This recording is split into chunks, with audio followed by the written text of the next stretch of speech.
무엇을 입을까라는 제목으로 출애굽기 28장의 말씀 함께 나누겠습니다. 날씨가 많이 추워졌습니다. 아직 단풍은 한창인 것 같은데요. 계절은 가을을 지나서 겨울이 한층 더 가까이 온 것 같습니다. 이렇게 추워진 날씨가 되면 집집마다 들려오는 소리가 있습니다. 집집마다 옷장마다 들리는 소리가 있는데 어떤 소리일까요? 입을 옷이 하나도 없다 라는 소리가 이맘때쯤 되면 집집마다 들려옵니다. 분명 지난 늦가을과 겨울에 뭔가를 입고 다녔는데 그죠? 왜 해가 지나면 입을 옷이 그렇게 없는지 영원히 풀리지 않을 미스터리인 것 같습니다. 오늘 본문은 제사장의 옷에 대해서 이야기를 하고 있습니다.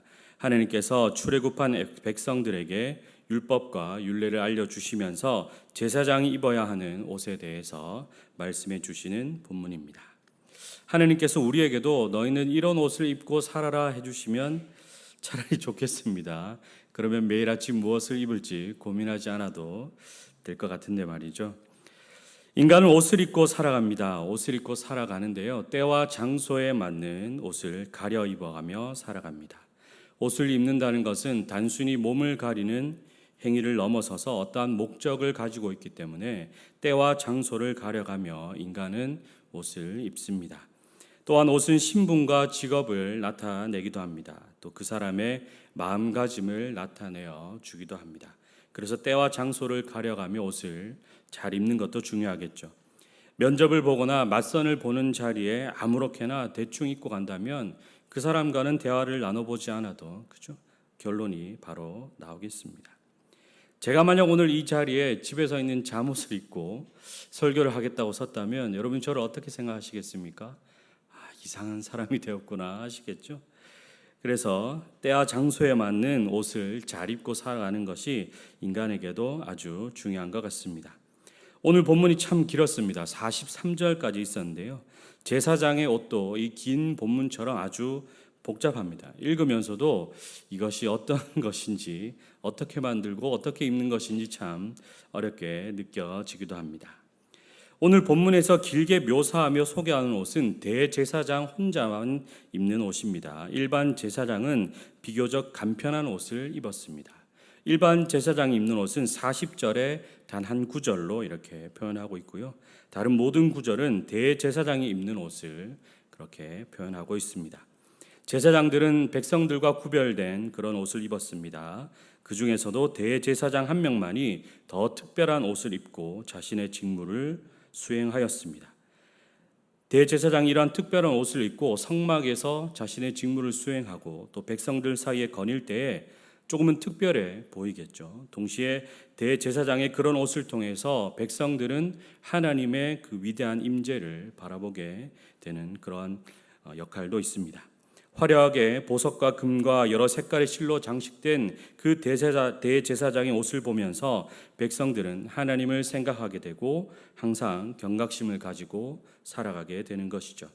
오늘 우리가 이 대제사장의 옷을 살펴보면서 우리는 과연 어떤 옷을 입고 살아가야 하는지 고민해보는 그런 시간이 되면 좋겠습니다.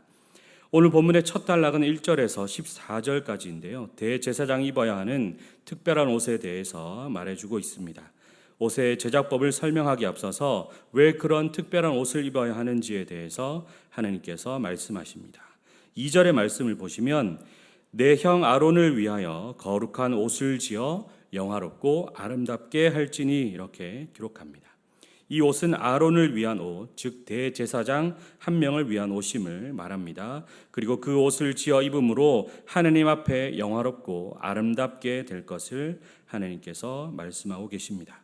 3절에도 보시면요, 그 옷을 입음으로 거룩하게 되어서 내게 제사장 직분을 행하게 하라 이렇게 하나님이 말씀하고 계십니다.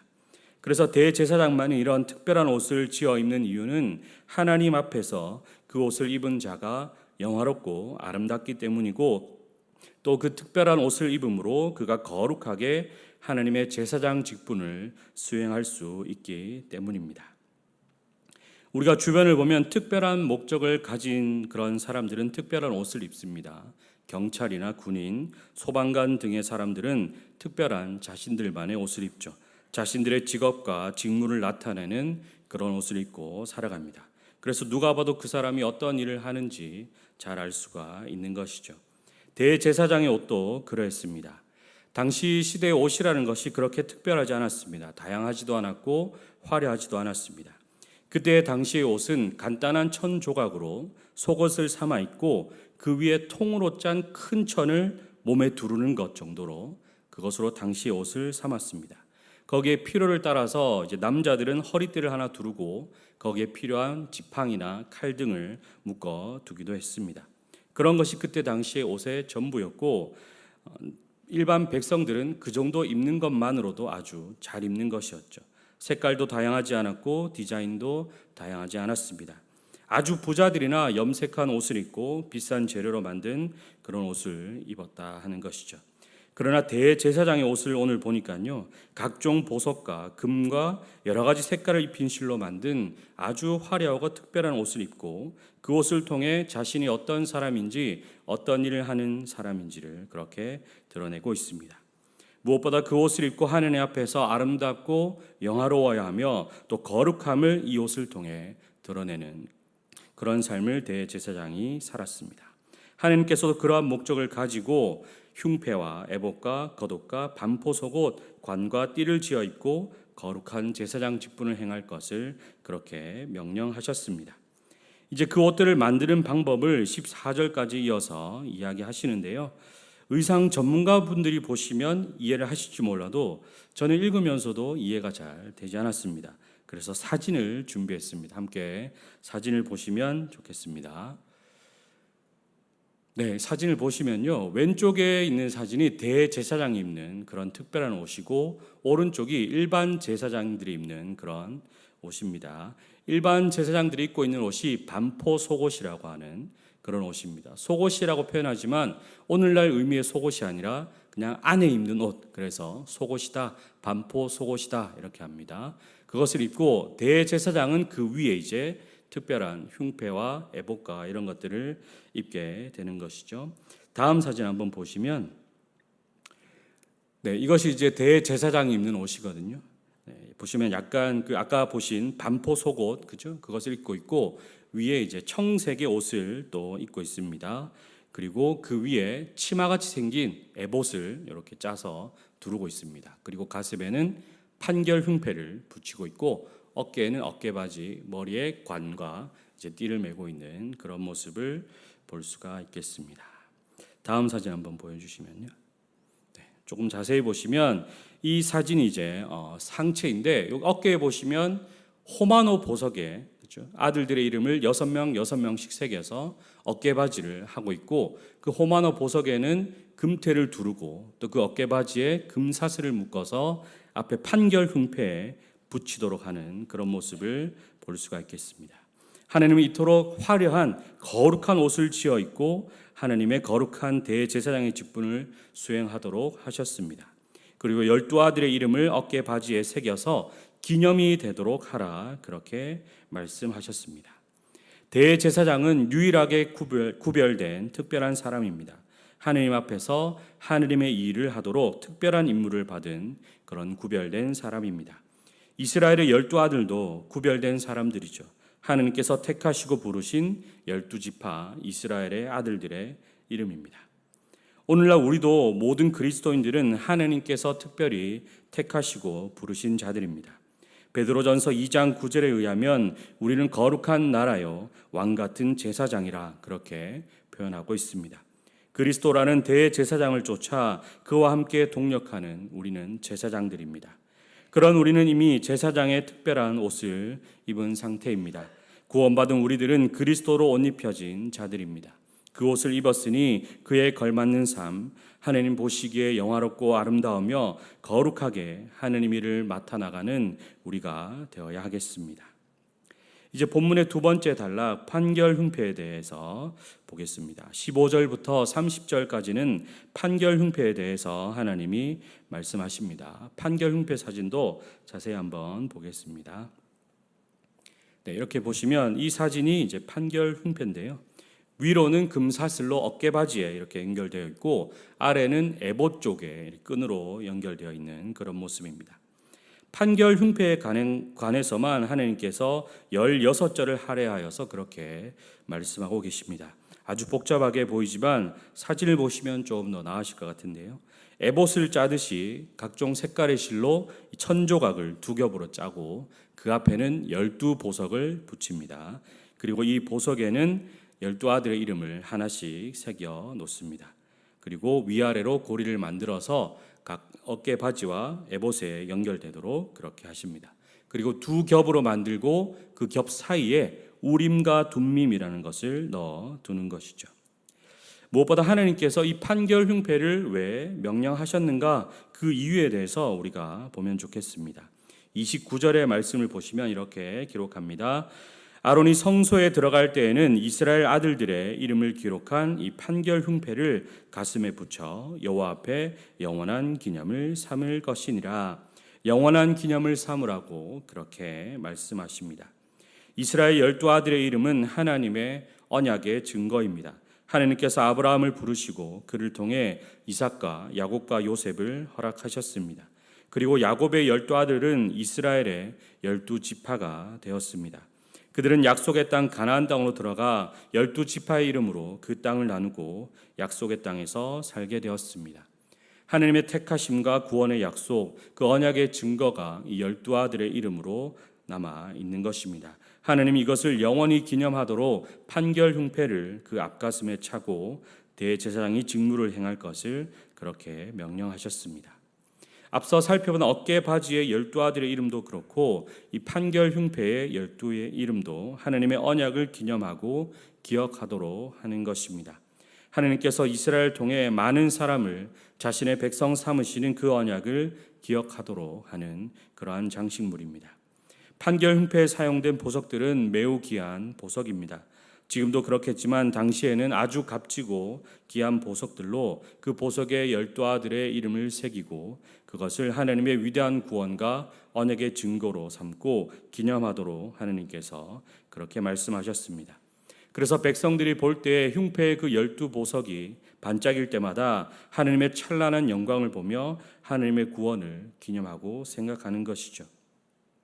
또 이 판결 흉패에는 하나님의 뜻과 판결을 구할 때 쓰는 우림과 둠밈이라는 특별한 물건을 넣어 두었습니다. 우림은 빛이라는 뜻을 가지고 있고 둠밈은 완전함이라는 뜻을 가지고 있습니다. 이 우림과 둠밈은 하나님의 뜻을 판결하는 도구라고 그렇게 알려져 있지만 그것을 어떻게 사용하는지, 또 이 우림과 둠밈은 무엇으로 만들어져 있고 어떤 모양을 하고 있는지 등은 자세히 알려져 있지 않습니다. 그러나 중요한 것은 이 우림과 둠밈을 사용해서 대제사장은 하나님의 뜻이 필요할 때 이것으로 하나님의 뜻을 물었습니다. 나라에 중요한 일이 있을 때 왕들도 대제사장을 찾아 이 우림과 둠밈을 통해 하나님의 뜻을 묻곤 했습니다. 하나님께서 이 우림과 둠밈을 통해 자신의 뜻을 알려주신 것이죠. 제사장이 해야 될 중요한 직무를 그렇게 말해주고 계십니다.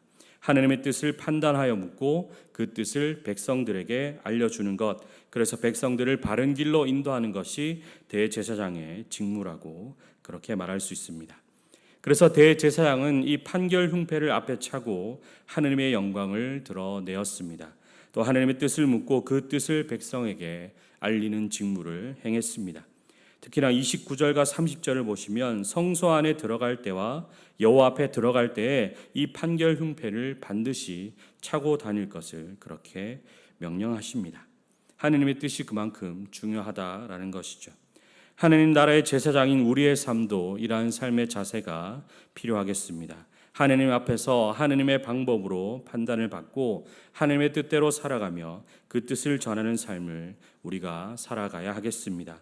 우리는 거룩한 나라요 왕 같은 제사장들입니다.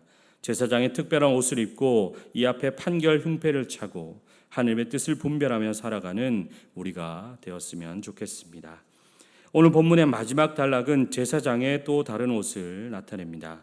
먼저 사진을 한번 보시면요.